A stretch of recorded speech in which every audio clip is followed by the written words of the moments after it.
Have you ever heard the advice? Be so good, they can't ignore you. It sounds like wonderful advice, and for a long time, I completely believed it.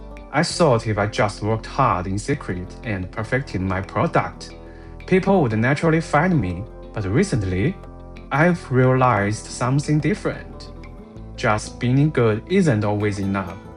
In today's world, we also have to be findable.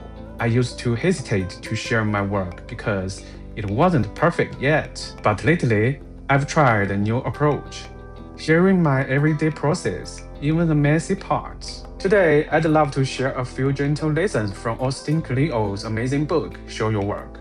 These ideas helped me overcome my fear of sharing, and I hope they might encourage you too. The first comforting thought from the book is that you have to be a genius to share your work.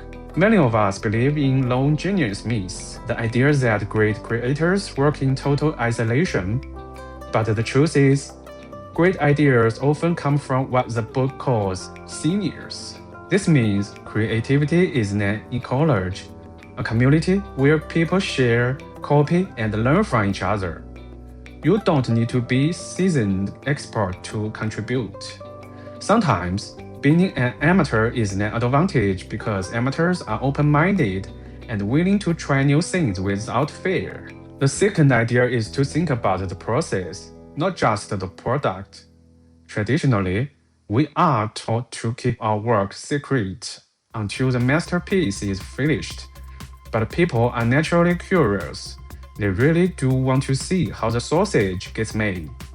When we share our behind-the-scenes struggles and early sketches, we invite our audience to connect with us on a human level.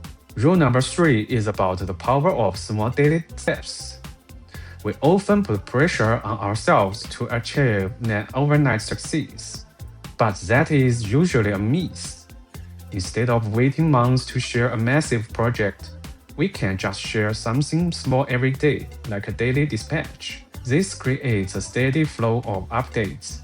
Over time, all those little daily updates naturally gather into stock, which is the durable, long-lasting content that builds our true foundation. The fourth lesson is about opening up your cabinet of curiosities. If you don't feel ready to share your own work yet, you can simply share the things that inspire you.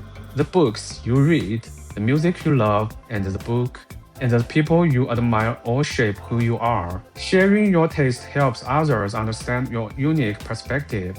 Just remember, whenever you share someone else's work, always give proper credit. Rule number 5 is to tell good stories.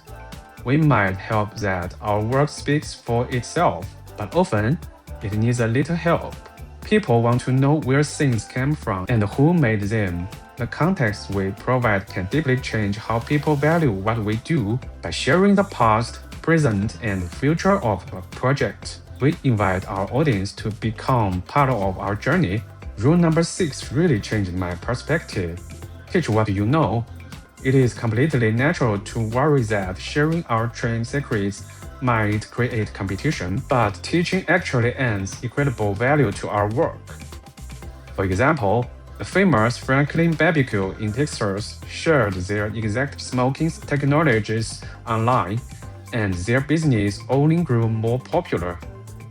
When we teach someone, we are building lasting trust and generating genuine interest. Rule number 7 reminds us not to become human spam.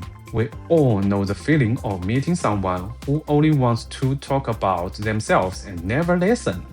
To build a real community, we should aim to be an open node.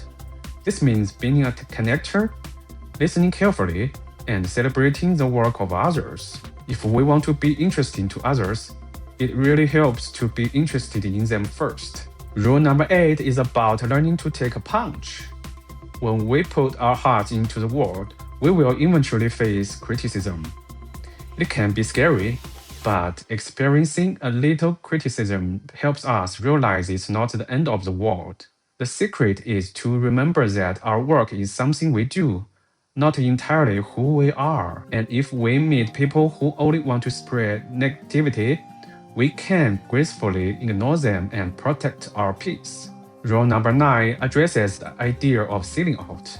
There's often a romantic but unhelpful idea that touching money corrupts creativity, but sustaining a creative life requires resources and support. When we build an audience, we love what we do. It's completely okay to ask for support or charge a fair price.